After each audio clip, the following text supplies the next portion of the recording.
Diferentes medios de comunicación han empezado a lanzar una afirmación bastante preocupante, una en la que Washington estaría presionando a Israel para que no destruya en Rafah edificio por edificio. ¿De qué se trata esta nueva información y por qué preocupa bastante, sobre todo en la realidad que se está viviendo en Oriente Medio? Vamos a comentarlo.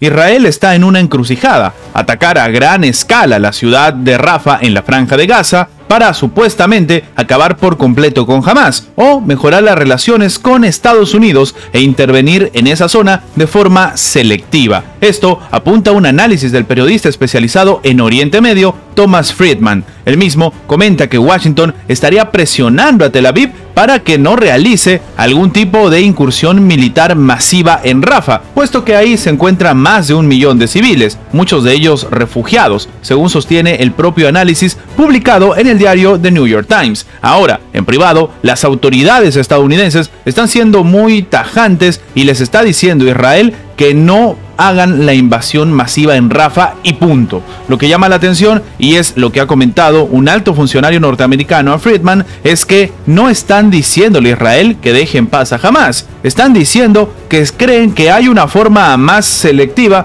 para ir tras los dirigentes de Hamás sin arrasar Rafah edificio por edificio. Literalmente, entonces, esto es lo que le han comentado al experto. El analista también asegura que la administración de Joe Biden cree que si Israel destruye todo Rafah, como ha hecho ya en parte, por ejemplo, con Jan Yanis y la ciudad de Gaza, se enfrentaría al error que Estados Unidos ha cometido en Irak, pues supondría gobernar una franja de Gaza destrozada y acabaría enfrentándose a una insurgencia y a una crisis humanitaria permanente. De nuevo, algo que ya le pasó a Estados Unidos. También existe pues esta advertencia de que si Israel destruye Rafah, pese a las presiones internacionales y del propio Estados Unidos en específico, el presidente Biden termina considerando restringir ciertas armas a Israel. Además, el gobierno de Biden, apunta al propio análisis, cree que una invasión israelí a gran escala socavaría las perspectivas de un nuevo intercambio de rehenes, para el que se cree hay algunos nuevos atisbos de esperanza, según dice el propio Friedman, quien ha sido ganador de 3 premios Pulitzer.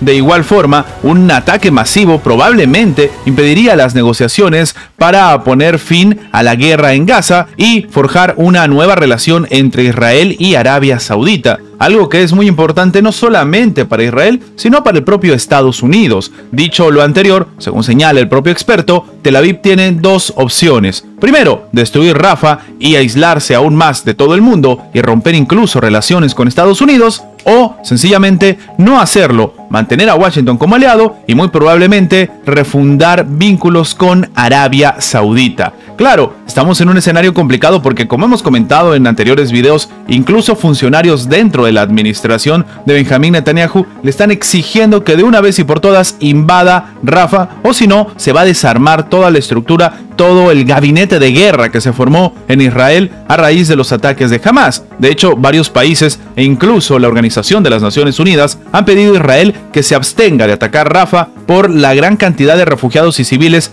que ahí habitan y porque es la entrada de la ayuda humanitaria para los palestinos desde Egipto. De hecho, Kamala Harris, vicepresidenta estadounidense, ha tenido palabras bastante críticas contra Israel, diciendo que le dijeron a todos los palestinos que se vayan a Rafah, que esa era la zona segura, porque lo demás iba a ser destruido. Sus hogares fueron destruidos efectivamente, pero ahora están apuntando sus armas precisamente hacia Rafah. Un escenario complicado que para algunos expertos puede tener un antes y un después en la geopolítica en esa parte del mundo, tomando en cuenta las decisiones y sobre todo las preocupaciones no solo de la administración de Joe Biden, sino de la comunidad internacional. El presidente mexicano Andrés Manuel López Obrador ha sostenido una llamada telefónica con su par estadounidense Joe Biden para hablar de temas migratorios entre ambas naciones. Lo que llama la atención es que lo que ha comentado el propio Andrés Manuel López Obrador es que el día de ayer terminó hablando por teléfono con el presidente Biden cuando él estaba en una gira en la península de Yucatán,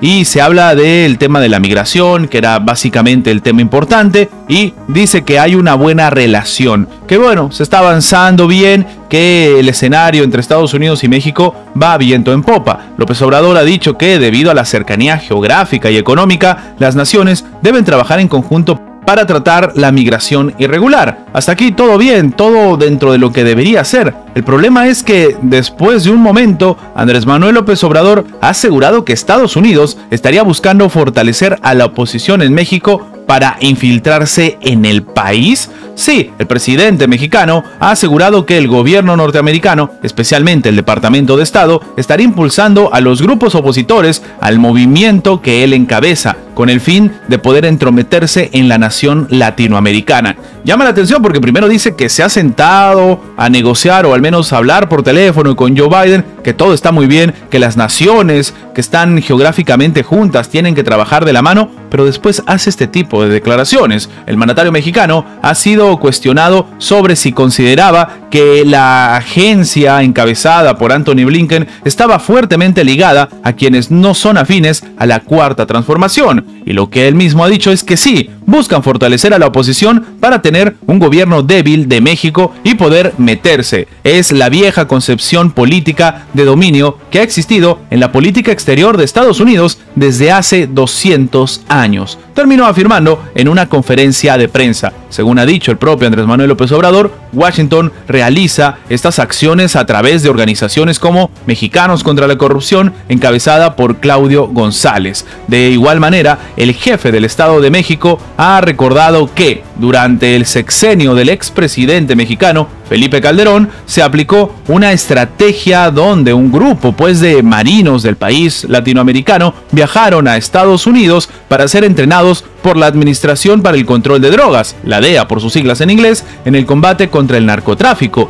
Pero desde la Embajada de Estados Unidos en México se les ordenaba a los marinos mexicanos qué hacer. Eso ya no sucede porque es algo que está vulnerando la soberanía completamente. Hay quienes terminan añorando aquel tiempo y como ya no lo pueden hacer, ¿a qué se dedican? A tirar lodo, a querer llenarnos de fango. Y es que las agencias estadounidenses se dedican a esto porque no tienen el control. Estas han sido las palabras del propio Andrés Manuel López Obrador. De hecho, recientemente, él, como hemos dicho, ha sostenido diferentes llamadas telefónicas, pero también confrontaciones con Washington, especialmente con el Departamento de Estado, a raíz de su informe anual sobre derechos humanos, donde expuso que el país latinoamericano frenó las investigaciones y los juicios en contra de personas que presuntamente cometieron homicidios, secuestros o extorsiones. Un escenario bastante complicado el que se vive entre ambos países, tomando en cuenta que felizmente se están llevando bien y se han sentado a hablar de la crisis migratoria. Antes de terminar, quería comentarles que si están viendo esta parte del video en Facebook, déjenme decirles que este video ha sido sacado de mi página de YouTube. De momento tengo otro formato que utilizo para mis videos en Facebook, así que quería que lo sepan porque lastimosamente están resubiendo mi contenido y esta es la única forma que tengo de avisarle a mis seguidores para que no tengan problemas en el futuro. Sin más que agregar, nos vemos en la próxima.